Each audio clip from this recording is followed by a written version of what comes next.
그들은 늘 세계를 지배해왔습니다. 석유도, 금도, 전쟁마저도 숫자로 계산하며 움직이던 제국의 심장부. 그러나 동쪽 끝, 지도 위에서조차 작아 보이는 한 나라 앞에서 처음으로 계산이 무너졌습니다. 돈으로도 꺾이지 않고 압박에도 굴하지 않는 나라. 그때 세상은 깨달았습니다. 숫자로 설명할 수 없는 힘이 존재한다는 것을 말이죠. 천년을 버텨낸 강인한 뿌리와 전장을 뒤흔드는 강철과 반도체, 그리고 침묵하는 억제력으로 무장한 나라. 그 나라는 바로 대한민국입니다. 지금부터 그 놀라운 현장 속으로 들어가 보시죠. 미국에서 날아온 충격적인 이야기 바로 시작합니다. 그리고 지금 어디에서 시청하고 계신지 댓글로 남겨주세요. 여러분의 이야기도 듣고 싶습니다. 그 전에 잠깐 1초 만에 누를 수 있는 좋아요 버튼을 꾹 눌러주시면 영상 제작에 큰 힘이 됩니다. 그럼 바로 사연 시작하겠습니다. 13조 원이라는 숫자가 화면에 떴을 때 사무실 공기가 얼어붙었습니다. 협상이 아니었어요. 최후 통첩이었죠. 워싱턴 복도는 두 진영으로 갈라졌습니다. 당연하다는 쪽과 미쳤다는 쪽으로 말이죠. 하지만 저는 책상 앞에서 완전히 다른 생각에 빠져 있었어요. 손끝이 차갑게 식어갔습니다. 이 압박이 한국을 굴복시키는 게 아니라 오히려 폭발시킬 거라는 직감이 온몸을 관통했기 때문이에요. 그날 밤 저는 새로운 표를 만들었습니다. 상호 의존이라고 적었죠. 반도체, 배터리, 특수강. 이 세 단어가 제 오랜 신념을 산산조각 내기 시작했습니다. 안녕하세요. 저는 리오 퍼디난드입니다.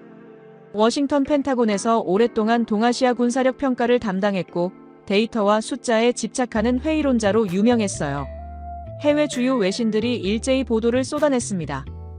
방위비 분담금 대폭 인상 요구라는 헤드라인이 화면마다 떠올랐죠. 회의실 문이 열릴 때마다 긴장이 흘러들어왔어요. 동료 하나가 어깨를 으쓱하며 말했습니다. 보호에는 대가가 따르는 법이 아니냐고 하면서 다른 이는 고개를 저으며 이건 너무 과하다고 중얼거렸습니다. 저는 그 두 반응 모두에 동의할 수 없었어요. 제 시선은 화면 속 숫자에 고정되어 있었습니다. 13조 원이라는 금액은 단순한 협상 카드가 아니었죠. 이건 관계의 본질을 뒤흔드는 지진이었습니다.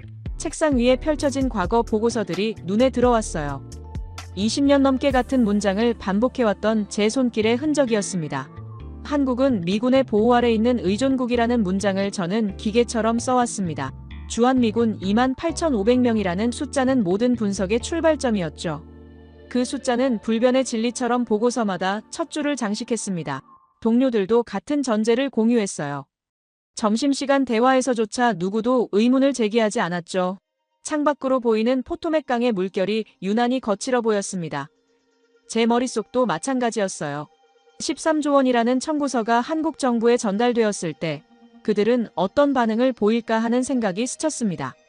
분노할까요? 아니면 굴복할까요? 하지만 제 직감은 전혀 다른 방향을 가리키고 있었습니다. 압박은 상대를 무릎 꿇리지 않습니다. 오히려 일으켜 세우는 경우가 더 많죠. 역사가 그걸 증명해왔어요. 과도한 요구는 협상 테이블을 뒤엎는 계기가 되곤 했습니다. 제 손끝이 차가워졌어요. 이 압박이 한국에게 각성의 방아쇠가 될 거라는 확신이 번개처럼 머리를 관통했습니다. 동료 마크가 제 책상 옆을 지나가며 물었습니다. 자네는 어떻게 생각하나고 말이죠. 저는 고개를 들지 않고 대답했어요. 이건 실수일 수 있다고 했습니다. 그의 표정이 굳어지는 게 느껴졌죠. 무슨 소리냐는 반문이 돌아왔습니다. 한국이 우릴 필요로 하는 거지 우리가 한국을 필요로 하는 게 아니라고 했어요. 저는 천천히 고개를 들었습니다. 정말 그럴까요? 라고 되물었죠. 마크의 눈빛이 흔들렸어요. 그는 더 이상 말하지 않고 자리로 돌아갔습니다. 그날 밤 사무실에 혼자 남았습니다. 형광등 불빛 아래서 저는 새로운 분석표를 펼쳤어요. 기존의 틀을 버리기로 결심했습니다. 보호자와 피보호자라는 이분법적 구조를 지워버렸죠. 대신 상호 의존이라는 제목을 적었습니다. 손이 떨렸어요. 20년 경력을 부정하는 순간이었으니까요. 하지만 멈출 수 없었습니다. 첫 번째 항목에 반도체라고 적었고 두 번째는 배터리였습니다. 세 번째로 특수강을 기록했어요. 이 세 단어가 의미하는 바를 저는 너무나 잘 알고 있었습니다. 미국 첨단 산업의 혈관을 흐르는 피였죠. 데이터 센터가 돌아가려면 한국산 메모리가 필요했습니다. 전기차 혁명에는 한국 배터리 기술이 필수였어요. 방산 장비의 핵심 소재는 한국 특수강 없이는 완성될 수 없었죠. 숫자를 찾아보기 시작했습니다. 미국 IT 기업들의 한국 메모리 의존도를 계산했어요. 그래프가 완성되자 충격적인 그림이 나타났습니다. 실리콘밸리의 심장박동이 한국에서 시작되고 있었죠. 배터리 분야는 더 극적이었습니다. 전기차 전환을 추진하는 미국 자동차 업계가 한국 기술에 얼마나 의존하는지가 수치로 명확히 드러났어요. 이건 단순한 부품 공급이 아니었습니다. 미래 산업의 생사를 쥔 전략 자산이었죠. 특수강 데이터를 펼쳤을 때는 손이 떨렸습니다. 미국 방산 기업들이 생산하는 핵심 장비들의 소재 출처를 추적했어요. 놀랍게도 상당 부분이 한국에서 공급되고 있었죠. 이건 군사동맹의 의미를 완전히 뒤집는 발견이었습니다. 그래프 선들이 교차하는 지점을 바라보며 깨달았습니다. 우리가 한국을 일방적으로 보호하는 게 아니라 서로가 서로를 필요로 하는 구조였어요. 13조 원이라는 청구서는 이 균형을 무너뜨릴 수 있는 폭탄이었습니다. 시계를 보니 새벽 2시였습니다. 커피가 식어 있었지만 손을 뗄 수 없었어요. 보고서 초안에 조심스럽게 한 문장을 적어 넣었습니다. 미군 의존 서사의 종말이 시작되었다고 말이죠. 물론 물음표를 붙였습니다. 하지만 그건 호기심이 아니라 확신에 가까운 질문이었어요. 동료들에게 이 자료를 보여줄 수 있을까 고민했습니다. 반발이 거셀 게 뻔했죠. 20년간 유지해온 분석 틀을 송두리째 뒤집는 내용이었으니까요. 하지만 데이터는 거짓말을 하지 않습니다. 숫자가 말하고 있었어요. 관계의 본질이 이미 변했다고 말이죠. 창밖이 밝아오기 시작했습니다. 워싱턴의 새벽 하늘이 회색빛으로 물들어가고 있었어요. 저는 마우스를 움직여 파일을 저장했습니다. 제목을 달았죠. 재평가, 한미 관계의 상호 의존 구조라고 말입니다. 이 보고서가 어떤 파장을 일으킬지 알 수 없었습니다. 하지만 한 가지는 확실했어요.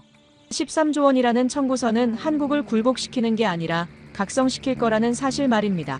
압박이 강할수록 반발도 강해지는 법이죠. 그리고 한국은 이제 반발할 수 있는 힘을 갖추고 있었습니다. 제20년 신념이 흔들리고 있었습니다. 아니, 정확히는 무너지고 있었어요. 하지만 그게 두렵지 않았습니다. 오히려 해방감이 들었죠. 진실에 한 걸음 더 가까워지는 기분이었으니까요. 압박은 협상이 아니라 명령이었습니다. 워싱턴에서 날아온 문서에는 단 한 줄의 여지도 없었죠. 1년에 13조 원을 내거나 주둔 규모를 재검토하겠다는 내용이었습니다. 회의실 공기가 무거워졌어요. 누군가는 이게 정상적인 협상 전략이라고 했지만 제 눈에는 전혀 달라 보였습니다. 며칠 뒤 고위급 회의가 소집되었습니다. 참석자들의 표정이 갈라져 있었어요. 절반은 단호했고 절반은 불편해 보였습니다. 한 고위 관계자가 발언했죠. 보호에는 대가가 따른다고 했습니다. 차갑고 계산적인 목소리였어요. 감정의 흔들림이 전혀 없는 톤이었습니다. 마치 장기판의 말을 움직이듯 숫자만 계산하는 사람처럼 들렸죠. 그는 계속 말했습니다. 한국의 경제 규모를 고려하면 충분히 부담 가능한 금액이라고 했어요. 수치를 나열하며 논리적으로 설명했습니다. 하지만 그 논리 속에는 상대의 입장이라는 게 존재하지 않았죠. 오직 우리의 이익만 계산되어 있었습니다. 저는 그 순간 등골이 서늘해지는 걸 느꼈어요. 회의실 한쪽에서 다른 목소리가 나왔습니다. 이건 과도하다는 의견이었죠. 동맹 관계를 훼손할 수 있다고 경고했습니다. 하지만 그 목소리는 금방 묻혔어요. 숫자와 계산이 감정과 관계를 압도했습니다. 저는 조용히 노트북을 열었습니다. 제가 밤새 작성한 분석표를 다시 들여다봤어요. 상호 의존이라는 제목 아래 빼곡히 적힌 데이터들이 눈에 들어왔습니다. 이 압박이 어떤 결과를 낳을지 제 머릿속에서는 이미 시뮬레이션이 돌아가고 있었죠. 압박받은 나라는 두 가지 선택을 합니다. 굴복하거나 독립하거나 말이죠. 한국이 어느 쪽을 선택할지는 명확해 보였습니다. 경제 규모도 크고 기술력도 갖췄으며 무엇보다 자존심이 강한 나라였으니까요. 13조 원이라는 청구서는 협상 카드가 아니라 결별 통지서가 될 수 있었습니다. 회의가 끝난 뒤 복도에서 한 동료를 만났습니다. 그는 한숨을 쉬며 말했어요. 이번엔 너무 세게 밀어붙이는 것 같다고 했죠. 저도 같은 생각이었습니다. 하지만 입 밖으로 꺼내기 조심스러웠어요. 이미 결정된 방향에 반대하는 건 경력에 도움이 되지 않았으니까요. 사무실로 돌아와 데이터를 더 깊이 파헤치기 시작했습니다. 한국이 미국 공급망에서 차지하는 비중을 산업별로 세분화했어요. 반도체 분야부터 시작했습니다. 메모리 반도체 시장에서 한국 기업들의 점유율을 계산했죠. 숫자가 화면에 떴을 때 손이 멈췄습니다. 글로벌 디램 시장의 압도적인 부분을 한국이 장악하고 있었습니다. 낸드 플래시도 마찬가지였어요. 더 중요한 건 차세대 메모리인 HBM 분야였습니다. 인공지능 시대의 핵심 부품이죠. 이 분야에서 한국의 기술력과 생산 능력은 대체 불가능한 수준이었습니다. 미국 빅테크 기업들의 데이터 센터를 살펴봤습니다. 서버 한 대당 들어가는 메모리 용량을 계산했어요. 연간 증가율을 추정했습니다. 그래프가 가파르게 상승하고 있었죠. 이 모든 수요를 충족시킬 수 있는 공급처는 한정되어 있었습니다. 한국 없이는 실리콘밸리의 심장이 멈춘다는 게 과장이 아니었어요. 배터리 산업으로 넘어갔습니다. 전기차 시장의 폭발적 성장세를 분석했어요. 미국 자동차 제조사들의 전기차 전환 계획을 정리했습니다. 여기서도 한국 의존도가 극명하게 드러났죠. 배터리셀 기술과 생산 능력에서 한국 기업들이 최상위권을 차지하고 있었습니다. 한 미국 자동차 회사의 사례를 자세히 들여다봤습니다. 전기차 생산 계획의 핵심에 한국산 배터리가 자리 잡고 있었어요. 공급 계약서를 검토하니 단순한 부품 공급이 아니었습니다. 공동 연구 개발부터 생산시설 구축까지 긴밀하게 얽혀 있었죠. 특수강 데이터가 가장 충격적이었습니다. 방산 장비에 들어가는 고강도 특수강의 출처를 추적했어요. 상당 부분이 한국에서 생산되고 있었습니다. 이건 단순한 경제 문제가 아니었죠. 안보와 직결된 사안이었습니다. 한 방산업체의 내부 문서를 입수했습니다. 거기엔 특수강 공급망 다변화 시도가 기록되어 있었어요. 하지만 품질과 납기를 동시에 만족시킬 수 있는 대체 공급처를 찾지 못했다는 내용이었습니다. 한국의 기술력과 생산 능력이 그만큼 앞서 있었던 거죠. 그래프들을 나란히 놓고 바라봤습니다. 반도체, 배터리, 특수강 세 분야 모두에서 한국은 대체 불가능한 위치를 차지하고 있었어요. 이건 단순한 무역 관계가 아니었습니다. 상호 의존을 넘어선 전략적 필수 관계였죠. 13조 원을 요구하는 게 과연 현명한 선택일까 하는 의문이 깊어졌습니다.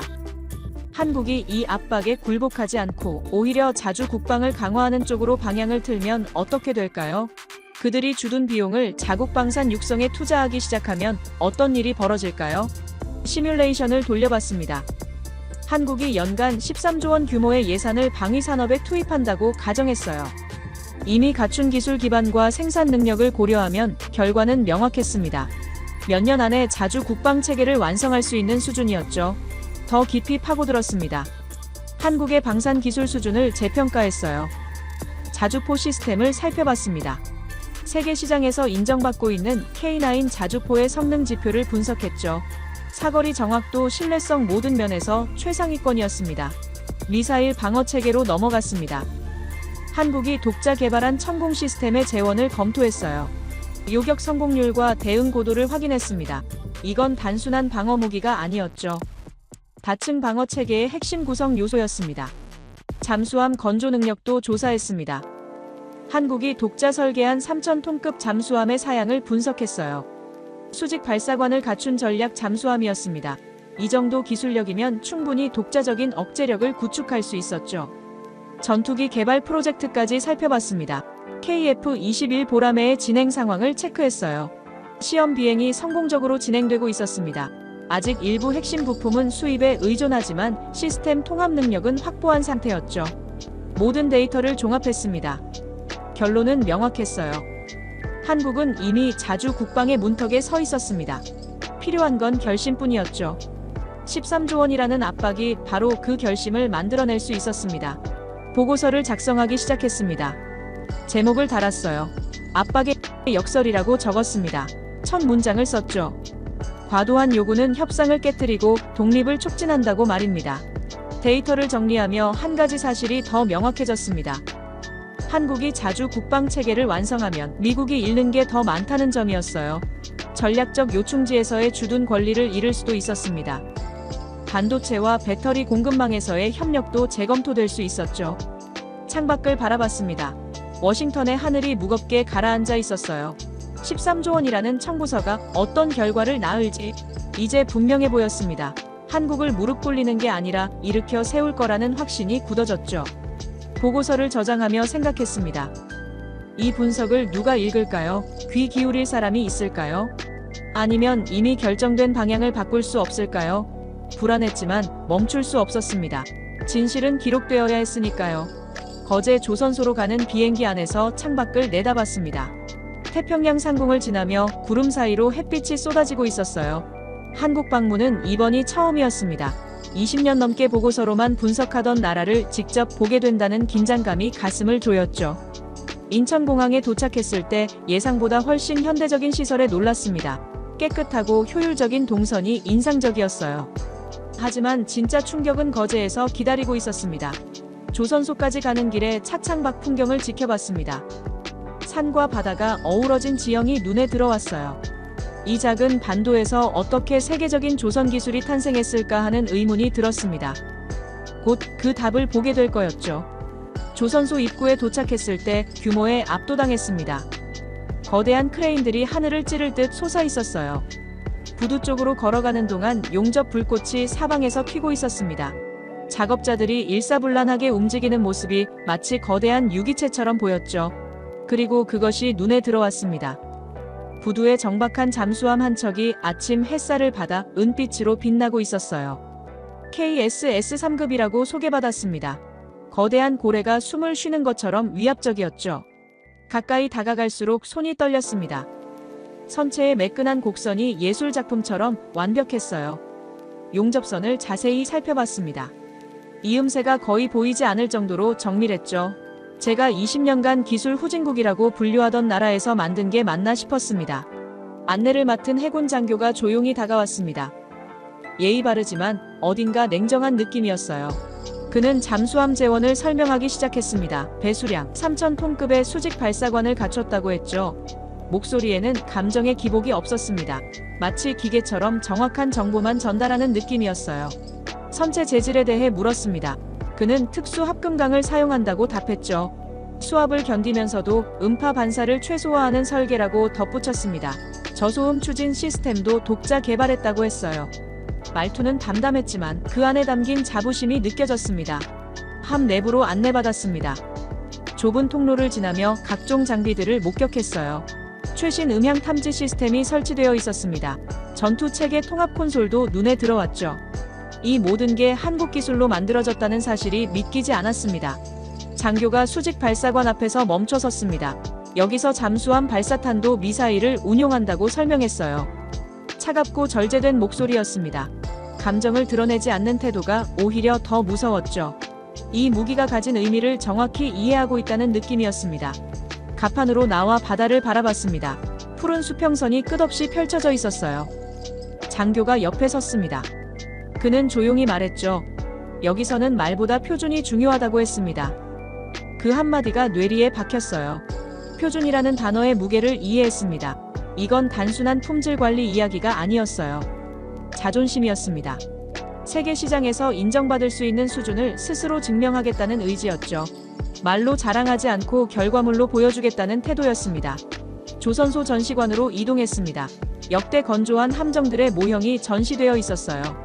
초기 모델부터 최신형까지 발전 과정이 한눈에 들어왔습니다. 기술 진화의 속도가 놀라웠죠. 한쪽 벽면에 설계도가 걸려 있었습니다. 잠수함의 단면도를 자세히 살펴봤어요. 선체 구조와 구획 배치가 정교했습니다. 안전성과 전투 효율성을 동시에 고려한 설계였죠. 이 정도 수준이면 세계 어느 조선소와 비교해도 뒤지지 않을 거였습니다. 영상실에서 시험항의 영상을 봤습니다. 잠수함이 물속으로 잠기는 장면이었어요. 깊이 들어갈수록 선체가 수압을 견디는 모습이 선명했습니다. 음향 시험 결과도 확인했죠. 소음 수준이 예상보다 훨씬 낮았습니다. 다음 일정은 방어체계 시험장이었습니다. 대전에 위치한 국방연구소로 이동했어요. 지하 시설로 안내받았습니다. 거대한 콘솔 화면들이 벽면을 가득 채우고 있었죠. 천공 시스템 시뮬레이션이 시작됐습니다. 화면에 적 미사일 궤적이 나타났어요. 요격 미사일이 발사되는 순간 숨이 멎었습니다. 추적과 요격까지의 과정이 놀라울 정도로 빠르고 정확했죠. 연구원이 설명했습니다. 다층 방어 시스템이라고 했어요. 고도별로 여러 단계의 방어막이 구축되어 있다고 덧붙였습니다. 상층에서 놓치면 중층에서 재요격하고 그래도 실패하면 하층에서 마지막 방어한다는 구조였죠. 시뮬레이션 화면을 지켜보며 전율이 일었습니다. 이건 단순한 방어 무기가 아니었어요. 전략적 억제력이었습니다. 공격자에게 성공 확률이 극도로 낮다는 메시지를 보내는 시스템이었죠. 레이더 시스템도 살펴봤습니다. 능동 전자 주사 배열 레이더라고 소개받았어요. 다수 목표를 동시 추적할 수 있다고 했습니다. 화면에 여러 개의 점이 동시에 포착되고 있었죠. 각각의 궤적이 실시간으로 계산되고 있었습니다. 제어실 분위기가 인상적이었습니다. 연구원들이 조용히 일하고 있었어요. 불필요한 대화는 없었습니다. 모니터만 응시하며 데이터를 분석하는 모습이었죠. 그 침묵 속에서 오히려 더 큰 집중력이 느껴졌습니다. 한 연구원이 과거 시험 영상을 보여줬습니다. 실제 요격 시험 장면이었어요. 표적 미사일이 발사되고 요격 미사일이 추적하는 과정이 담겨 있었습니다. 충돌 순간 화면이 밝게 빛났죠. 성공이었습니다. 연구원의 표정을 살폈습니다. 자부심이 역력했지만 겸손했어요. 아직 완벽하지 않다고 말했습니다. 계속 개선 중이라고 덧붙였죠. 이 태도가 인상 깊었습니다. 성공에 도취되지 않고 더 나은 결과를 추구하는 자세였어요. 시험장을 나오며 노트에 메모했습니다. 지도박 주권이라고 적었어요. 한국은 지도상으로는 작은 반도지만 바다 아래와 하늘 위에서는 훨씬 더 넓은 영역을 장악하고 있었습니다. 잠수함과 미사일 방어 시스템이 그 증거였죠.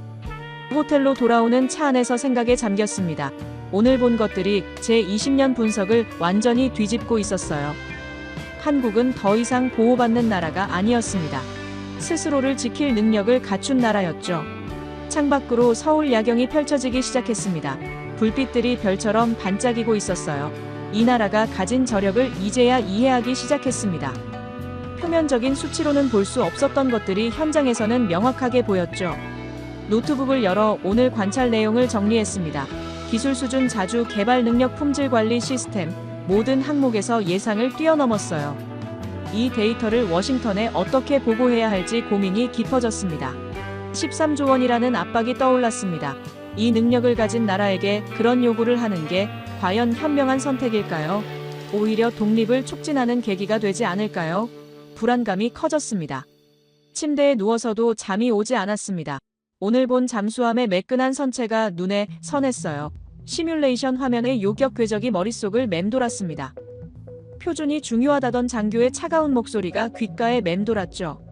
제 분석이 틀렸다는 확신이 굳어졌습니다. 20년간 써온 보고서들이 현실을 제대로 반영하지 못했어요. 한국은 이미 자주 국방의 문턱을 넘어섰습니다. 이제 필요한 건 정치적 결단뿐이었죠. 비밀 전략 회의실로 안내받았을 때 공기부터 달랐습니다. 지하 3층 깊이에 위치한 공간이었어요. 두꺼운 철문을 지나자 외부 소음이 완전히 차단됐습니다. 회의실 한쪽 벽면에는 거대한 스크린이 설치되어 있었죠. 황현규 연구원이라고 소개받은 사람이 악수를 청했습니다. 40대 중반으로 보이는 남성이었어요. 안경 너머로 보이는 눈빛이 예리했습니다. 표정에는 감정의 흔들림이 없었죠. 차갑지만 정중한 태도였습니다. 마치 모든 걸 계산하고 있다는 느낌이 들었어요. 그는 자리를 권하며 말했습니다. 오늘 보여드릴 내용은 극히 제한적이라고 했죠. 공식 자료로 샘플링된 데이터만 공개 가능하다고 덧붙였습니다. 목소리는 평탄했지만 그 안에 담긴 경계심이 느껴졌어요. 스크린이 켜졌습니다. 화면에 한국 전역의 지형도가 나타났어요. 특정 지점들이 붉은 점으로 표시되어 있었습니다. 황 연구원이 설명을 시작했죠. 전략 비축 시설들의 위치라고 했습니다. 물론 실제 좌표는 공개할 수 없다고 덧붙였어요. 한 지점이 확대됐습니다. 산악 지형 속 깊숙한 곳이었어요. 화강암 안반을 파고든 지하 시설이라고 설명했습니다. 핵 공격에도 견딜 수 있는 구조라고 했죠. 습도와 온도가 일정하게 유지된다고 덧붙였습니다. 화면이 전원됐습니다. 시설 내부 구조도가 나타났어요. 미로처럼 복잡한 통로와 저장고들이 연결되어 있었습니다. 각 구역마다 방화벽과 폭발 방지 시스템이 설치되어 있다고 설명했죠. 안전성에 극도로 신경 쓴 설계였습니다. 황 연구원이 태블릿을 조작했습니다. 새로운 영상이 재생됐어요. 컨테이너들이 규칙적으로 정렬된 모습이었습니다. 각 컨테이너마다 바코드가 부착되어 있었죠. 자동화된 관리 시스템이 작동한다고 설명했습니다. 재고 관리 화면으로 전환됐습니다. 실시간으로 업데이트되는 수량이 표시되고 있었어요. 인공지능이 온도, 습도, 보관 기간을 모니터링한다고 했습니다. 이상 징후가 감지되면 즉시 경보가 울린다고 덧붙였죠. 저는 조심스럽게 물었습니다. 전체 보유량이 얼마나 되는지 말이죠. 황 연구원의 표정이 미세하게 변했습니다. 찰나의 주저함이었지만 포착할 수 있었어요. 그는 잠시 침묵하더니 대답했습니다. 7일치 정도라고 했죠. 7일치라는 말에 안도감이 들었습니다. 충분히 관리 가능한 수준으로 들렸어요. 하지만 황 연구원의 다음 말이 제 생각을 완전히 바꿔놓았습니다. 그는 스크린을 가리키며 설명했죠. 7일치의 의미를 말입니다. 시뮬레이션이 시작됐습니다. 화면에 자주포 배치도가 나타났어요. 3300문이라는 숫자가 표시됐습니다. 황 연구원이 계산기를 두드렸죠. 한 문당 1일 소비량을 입력했습니다. 그래프가 그려지기 시작했어요. 숫자들이 화면을 채워갔습니다. 시간당 발사 가능 탄수가 계산됐어요. 하루 24시간 연속 사격을 가정했습니다. 일주일이 아니라 45일이라는 숫자가 나타났죠. 제 심장이 빠르게 뛰기 시작했습니다. 황 연구원이 덧붙였습니다. 이건 전력 사격 기준이라고 했어요. 실제 전투에서는 더 오래 버틸 수 있다고 설명했습니다. 목소리는 여전히 평탄했지만 그 안에 담긴 의미는 충격적이었죠. 다른 화면이 열렸습니다. 비교 데이터였어요. 미국과 유럽 주요국들의 포탄 보유량이 나열되어 있었습니다. 합산해도 100만 발 남짓이었죠. 그 옆에 한국의 수치가 표시됐습니다.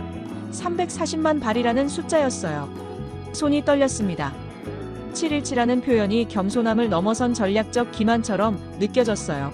실제로는 세계 어느 나라와 비교해도 압도적인 물량이었습니다. 황 연구원의 차갑고 계산적인 태도가 이제 이해됐죠. 생산 능력 데이터가 추가됐습니다. 연간 증산량이 표시됐어요. 매년 20만 발씩 추가로 비축된다고 했습니다. 소비량보다 생산량이 많다는 의미였죠. 재고가 줄어드는 게 아니라 계속 늘어나고 있었습니다. 황 연구원이 또 다른 시뮬레이션을 실행했습니다. 전면전 시나리오였어요. 화면에 포격 패턴이 펼쳐졌습니다. 파상 공격이 몇 주간 지속되는 모습이었죠. 탄약 소진율이 그래프로 표시됐습니다. 놀라운 건 그래프가 바닥에 닿지 않는다는 점이었습니다.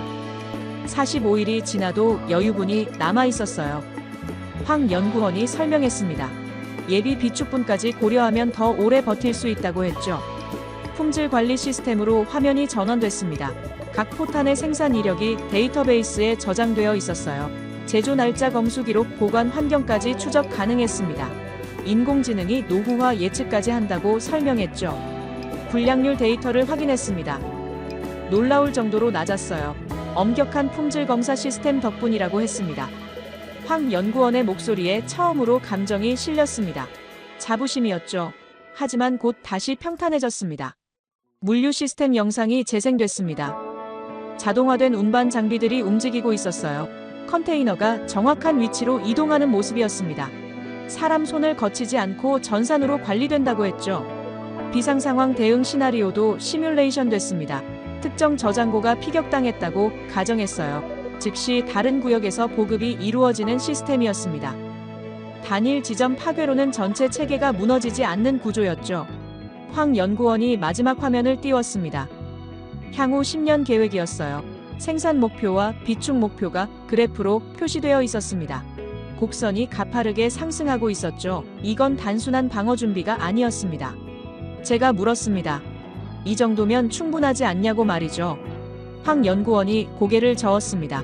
충분하다는 기준은 없다고 대답했어요. 상대가 포기할 때까지 준비해야 한다고 덧붙였습니다. 그 말투에서 냉혹함이 느껴졌죠. 회의실을 나오며 복도에서 멈춰섰습니다. 머리가 복잡했어요. 오늘 본 데이터들이 제 인식을 완전히 뒤집고 있었습니다. 한국은 방어 준비를 넘어서 억제력 구축 단계에 있었죠. 717라는 표현의 진짜 의미를 이제 알았습니다. 겸손함이 아니라 전략이었어요. 실제 능력을 숨기면서 상대를 안심시키는 동시에 필요할 때 압도적인 화력을 보여줄 수 있는 구조였습니다. 엘리베이터를 타고 올라오며 생각했습니다. 13조 원을 요구하는 게 얼마나 위험한 선택인지 말이죠. 한국이 이 돈을 자체 방산에 투자하기 시작하면 몇 년 안에 완전한 자주 국방 체계를 갖출 수 있었습니다. 황 연구원의 차갑고 계산적인 태도가 떠올랐습니다. 감정을 드러내지 않으면서도 모든 걸 통제하려는 그 자세가 불편했어요. 하지만 동시에 인상적이었습니다. 이런 사람들이 국가 안보를 책임지고 있다는 사실이 말이죠. 노트북을 열어 오늘 내용을 정리했습니다. 340만 발이라는 숫자를 적었어요. 45일 연속 전력 사격 가능이라고 덧붙였습니다. 연간 20만 발 증산이라는 항목도 추가했죠. 이 데이터들이 의미하는 바는 명확했습니다. 한국은 더 이상 미군의 포탄 지원이 필요 없었어요. 오히려 역으로 공급할 수 있는 능력을 갖췄습니다. 실제로 우크라이나 전쟁에서 그런 사례가 있었다고 들었죠. 보고서 제목을 수정했습니다. 7일치의 역설이라고 적었어요. 겸손함 뒤에 숨은 압도적 능력에 대한 분석이었습니다. 이 보고서가 워싱턴에 어떤 반응을 일으킬지 예측할 수 없었죠. 창밖으로 서울 야경이 보였습니다. 불빛들이 반짝이고 있었어요. 저 도시 아래 어딘가에 340만 발의 포탄이 잠들어 있다는 사실이 비현실적으로 느껴졌습니다. 하지만 그건 엄연한 현실이었죠. 침묵하는 억제력이라는 문구가 떠올랐습니다. 노트에 적었어요. 한국의 방위 전략을 한마디로 표현하는 말이었습니다. 말하지 않지만 준비되어 있고 보여주지 않지만 존재하는 힘이었죠. 방산 공장으로 향하는 차 안에서 자료를 훑어봤습니다. 유럽 국가들의 한국형 방산 도입 계약서 목록이었는데 폴란드가 자주포 672문을 주문했다는 기록이 눈에 들어왔어요. 노르웨이와 핀란드도 목록에 있었고 단순한 무기 거래로는 설명되지 않는 규모였습니다. 공장 정문을 통과하자 거대한 건물들이 펼쳐졌는데 조립동, 시험동, 품질관리동이 질서정연하게 배치되어 있었어요. 안내를 맡은 담당자가 먼저 전시관으로 안내했고 벽면에 수출 실적이 연도별로 정리되어 있었습니다. 그래프가 인상적이었습니다. 2015년부터 급격히 상승하는 곡선이었는데 특히 최근 3년간 증가폭이 가팔랐어요. 담당자가 설명했습니다. 우크라이나 전쟁 이후 유럽의 수요가 폭증했다고 했는데 목소리는 침착했지만 그 안에 담긴 자신감이 느껴졌어요. 조립동으로 이동했습니다. 문이 열리자 거대한 공간이 나타났는데 자동화 라인이 끝없이 이어져 있었어요. 로봇 팔들이 정밀하게 움직이며 부품을 조립하고 있었고 사람은 거의 보이지 않았습니다. 모니터를 지켜보는 관리자 몇 명뿐이었어요. 한 라인에서 자주포가 조립되고 있었습니다.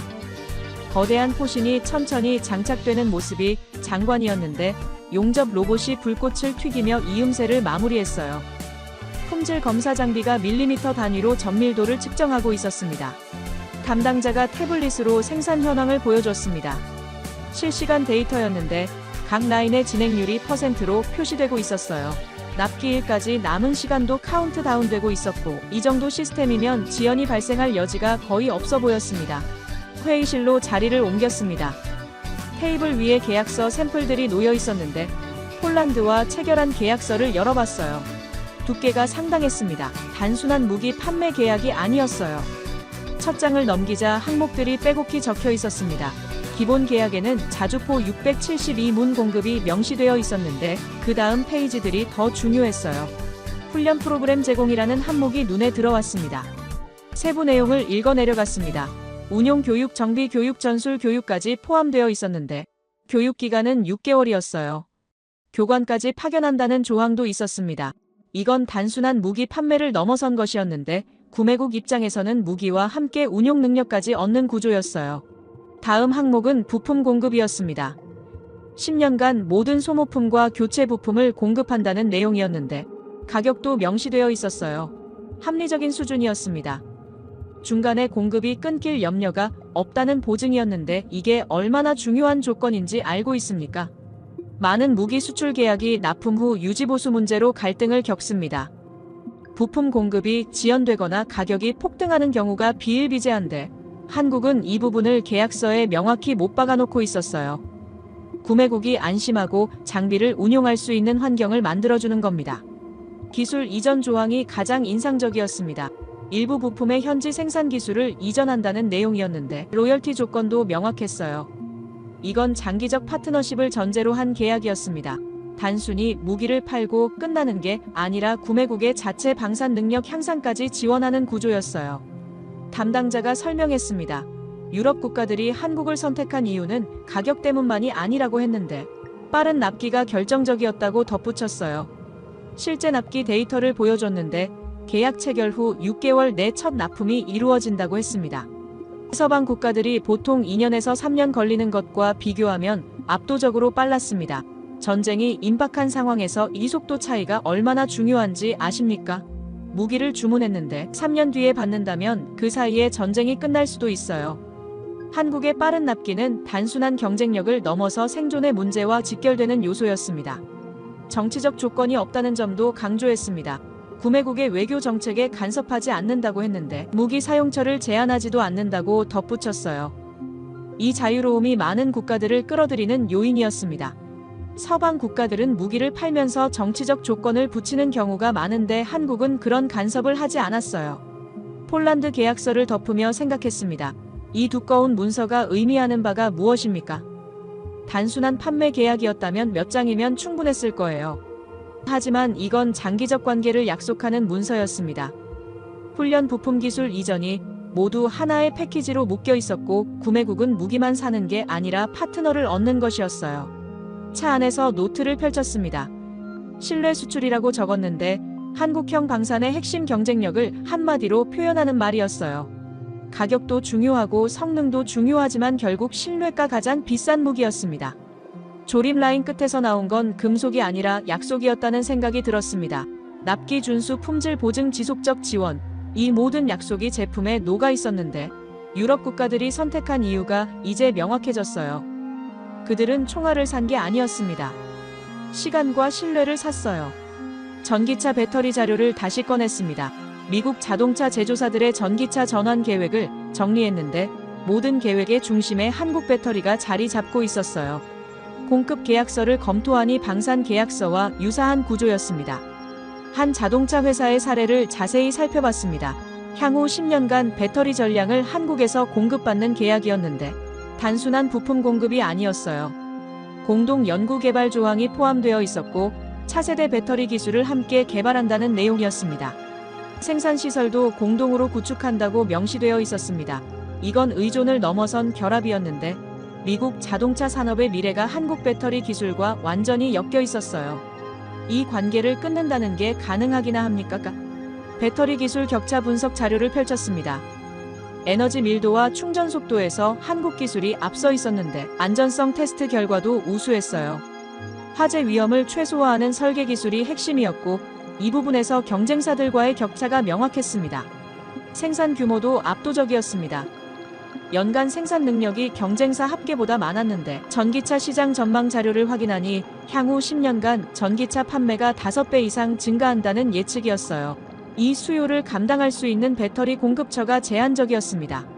한국이 없으면 전기차 혁명 자체가 지연될 수밖에 없는 구조였습니다. 미국이 추진하는 친환경 정책의 성패가 한국 배터리 산업에 달려 있었는데 이걸 이해하고도 13조 원을 일방적으로 요구할 수 있습니까? 노트에 추가로 적었습니다.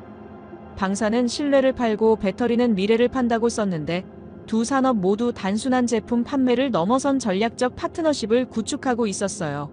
한국의 접근 방식이 일관되게 유지되고 있었습니다. 워싱턴으로 돌아가면 이 내용을 어떻게 보고해야 할지 고민이 깊어졌습니다. 한국형 방산과 배터리 산업의 성공은 단순한 산업 성과가 아니었는데 외교 전략이자 안보 전략이었어요. 경제력을 전략 자산으로 전환하는 능력을 보여주고 있었습니다. 호텔로 돌아와 보고서를 작성하기 시작했습니다. 제목을 달았는데 신뢰를 파는 나라라고 적었어요. 첫 문장을 썼습니다. 한국은 무기와 배터리가 아니라 파트너십을 수출하고 있다고 말이죠. 사무실로 돌아온 첫날 책상이 자료로 뒤덮여 있었습니다. 동료가 전해준 산업 분석 보고서들이었어요. 반도체 산업 동향이라는 제목이 눈에 들어왔습니다. 무심코 첫 장을 넘겼는데 그 순간부터 제 손이 멈추지 않았습니다. HBM이라는 단어가 반복해서 등장했습니다.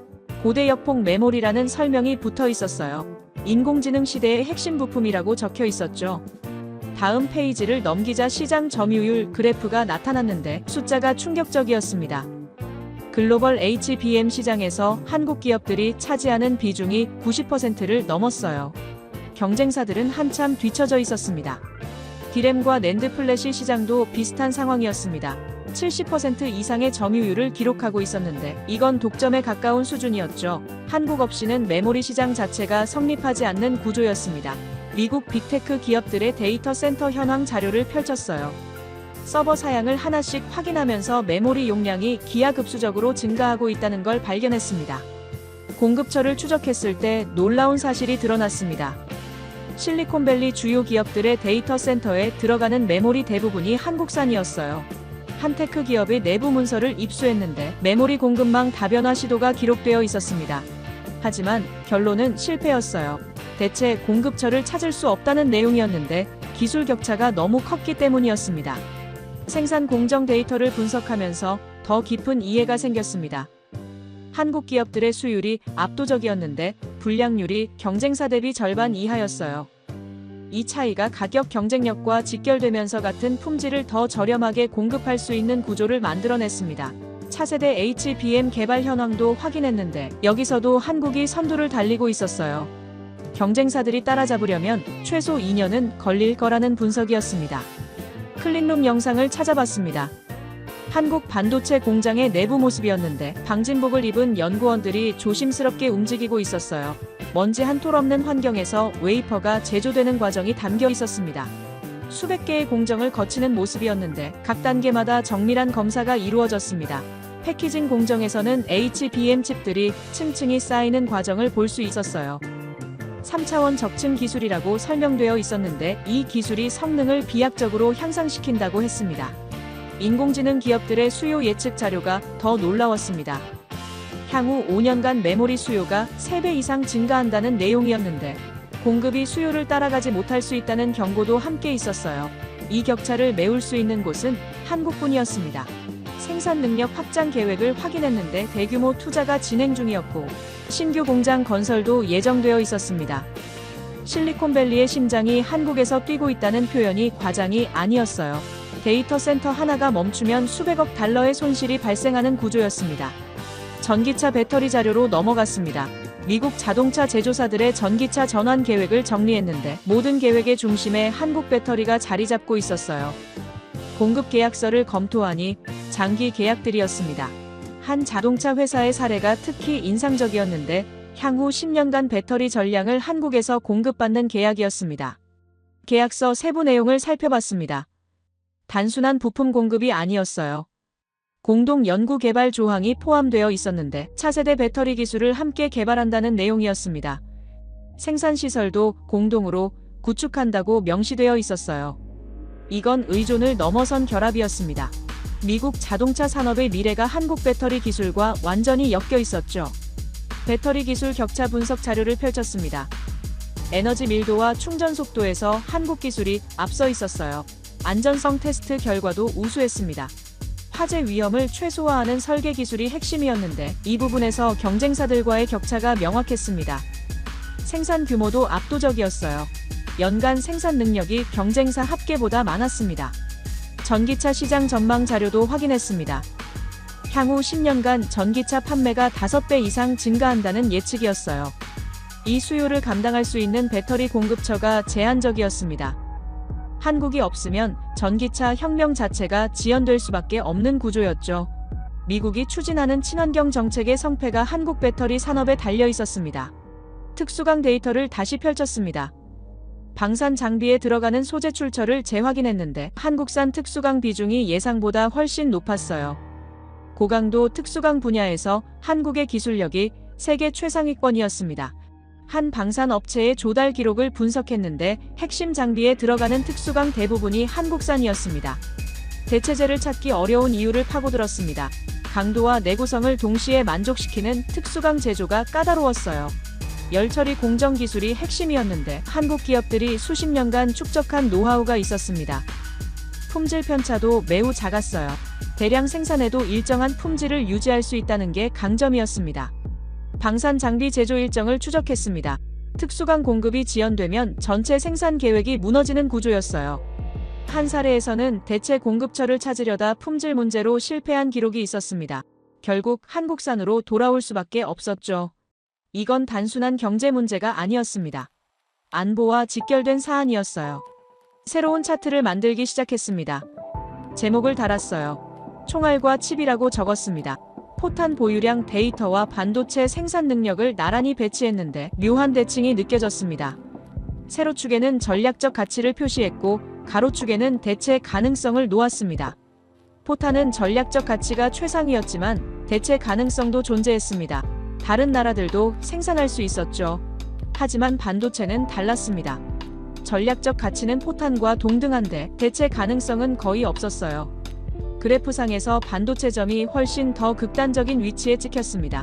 배터리와 특수강을 추가하자 한국의 전략 자산 포트폴리오가 완성됐습니다. 글로벌 공급망 지도를 펼쳤습니다. 한국에서 시작된 화살표들이 전 세계로 뻗어나가고 있었는데 미국, 유럽, 아시아 모든 대륙이 연결되어 있었어요. 이 지도와 군사 배치도를 겹쳐봤을 때 묘한 일치점이 보였습니다. 주한미군이 주둔하는 전략적 요충지와 반도체 공급망의 중심이 같은 위치였어요. 우연이 아니었습니다. 13조 원 요구가 다시 떠올랐습니다. 이 공급망 구조를 흔들 수 있는 결정이었어요. 시뮬레이션을 돌려봤는데 한국이 반도체 수출을 30%만 줄여도 글로벌 IT 산업이 마비된다는 결과가 나왔습니다. 전기차 생산도 멈출 수밖에 없었고 방산 장비 제조도 차질이 빚어졌습니다. 포탄은 대포를 살리고 반도체는 세계를 살린다는 문장을 노트에 적었습니다. 한국의 전략적 위치를 완벽하게 요약하는 말이었어요.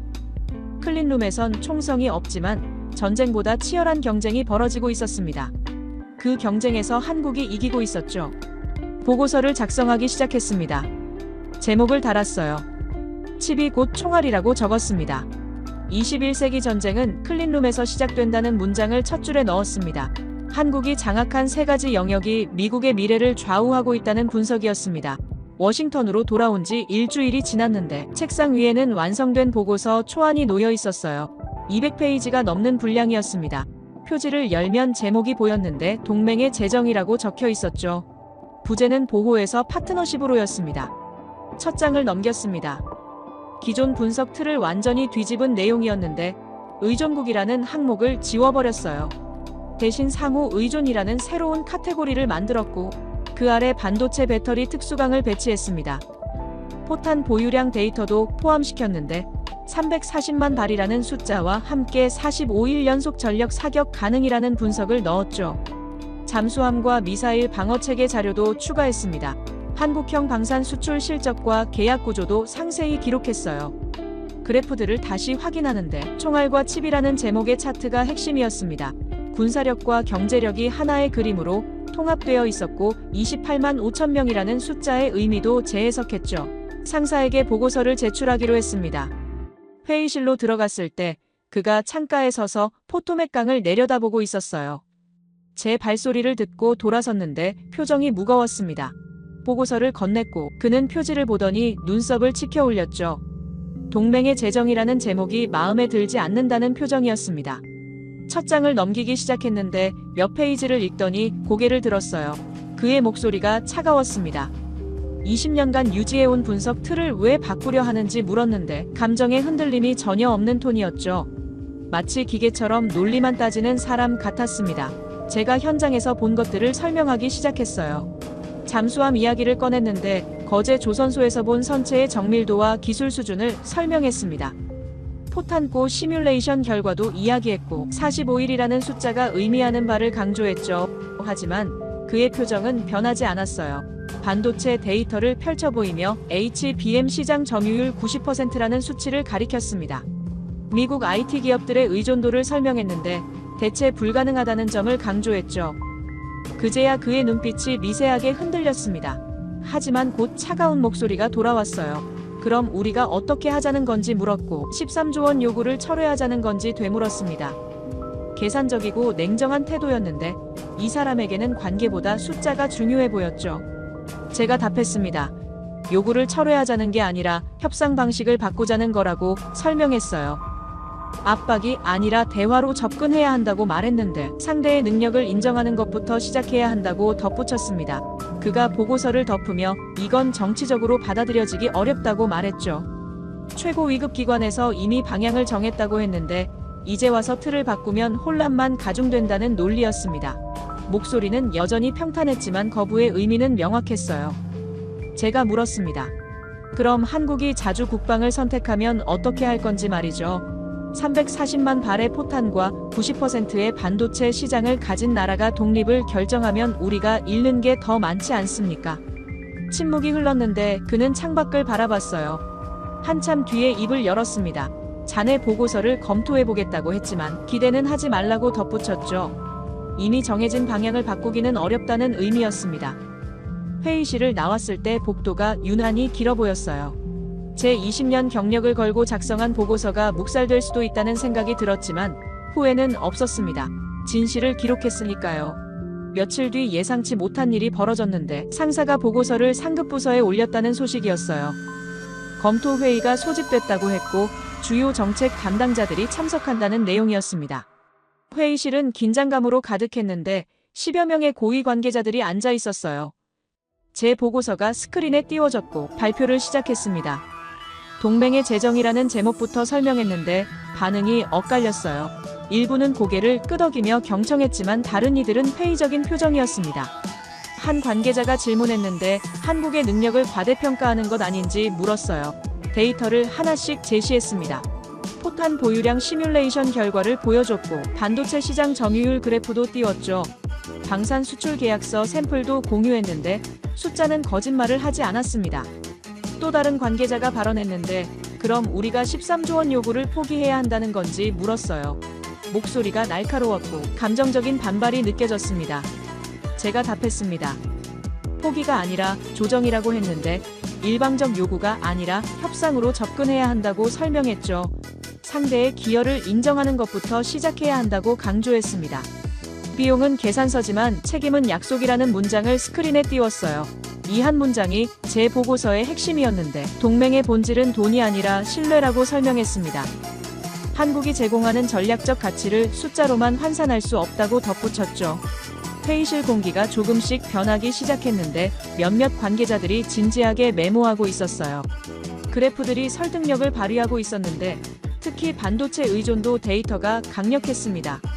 한 고위 관계자가 입을 열었는데 그는 최고 위급 기관과 가까운 인물이었어요. 이 분석이 흥미롭다고 말했지만 정치적으로 민감하다고 덧붙였습니다. 신중한 접근이 필요하다는 의미였죠. 회의가 끝난 뒤 복도에서 몇몇 동료들이 다가왔는데 용기 있는 보고서라고 말했어요. 하지만 조심하라는 충고도 함께 들었습니다. 기존 정책에 반하는 내용이라 반발이 있을 거라는 경고였죠. 며칠 뒤 주요 매체에서 연락이 왔는데 보고서 내용이 알려졌다는 겁니다. 누군가 언론에 흘렸던 거예요. 해외 외신도 관심을 보이기 시작했는데 동맹관계 재정립이라는 키워드로 기사들이 쏟아졌습니다. 국내 방송에서도 다뤄졌고 전문가들이 출연해서 재분석을 논평했어요. 찬반이 갈렸는데 일부는 현실적이라고 평가했지만 다른 이들은 순진하다고 비판했습니다. 정책 연구소들이 세미나를 열었는데 제 보고서가 주제였어요. 토론회에 초청받았고 학계와 정부 관계자들 앞에서 발표했습니다. 질문이 쏟아졌지만 데이터로 답할 수 있었어요. 가장 큰 변화는 내부에서 일어났는데 동료들 사이에서 논의가 시작됐습니다. 한국에 대한 재평가가 필요하다는 목소리가 나왔고 현장 방문을 제안하는 이들도 생겼죠. 상사가 다시 불렀는데 회의실에 들어가니 그의 표정이 전과 달랐어요. 자네 보고서가 파장을 일으키고 있다고 말했는데 최고 위급 기관에서도 검토 중이라고 했습니다. 그는 계속 말했어요. 정책 방향을 당장 바꿀 수는 없지만 참고 자료로 활용될 거라고 했고 한국과의 협상 테이블에서 고려 사항으로 포함될 거라고 덧붙였습니다. 제가 물었습니다. 그럼 13조 원 요구는 어떻게 되는 건지 말이죠. 그가 답했는데 수정될 가능성이 있다고 했어요. 일방적 압박보다는 협상 방식으로 접근할 거라고 설명했습니다. 회의실을 나서며 창밖을 바라봤는데 워싱턴의 하늘이 유난히 맑아 보였어요. 20년 만에 안개가 걷힌 것 같았습니다. 제 보고서가 비록 작은 변화라도 만들어낼 수 있다는 희망이 생겼는데 사무실로 돌아와 새로운 메모를 적었어요. 28만 5천 명이라는 숫자는 이제 족쇄가 아니라 균형이라고 썼습니다. 보호자와 피보호자가 아니라 파트너와 파트너라고 덧붙였죠. 보고서 마지막 장을 펼쳤는데 결론 부분이었어요. 동맹은 보호에서 파트너십으로 진화해야 한다고 적혀 있었습니다.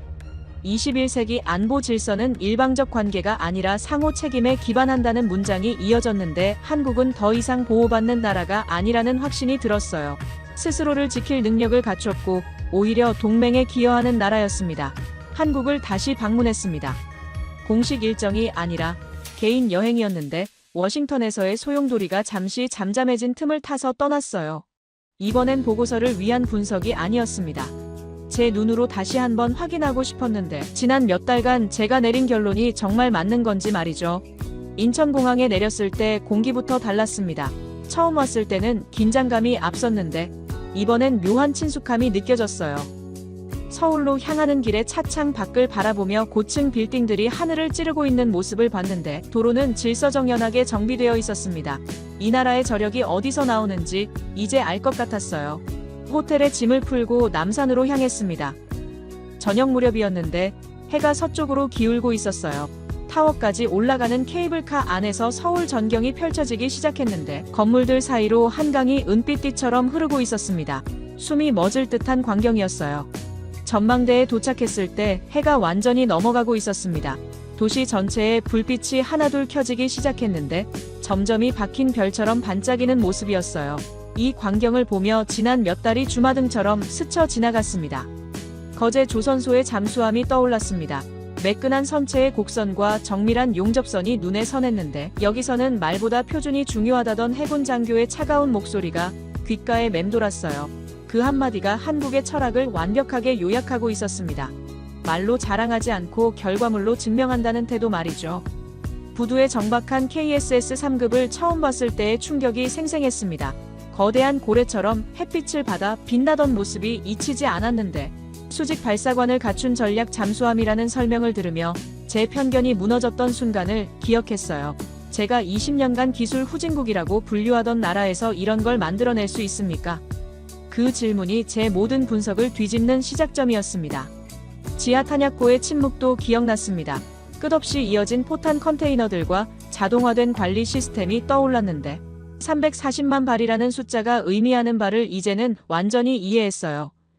717라는 겸손한 표현 뒤에 숨은 압도적 능력 말이죠. 황현규 연구원이 시뮬레이션을 돌리던 모습이 선명했습니다.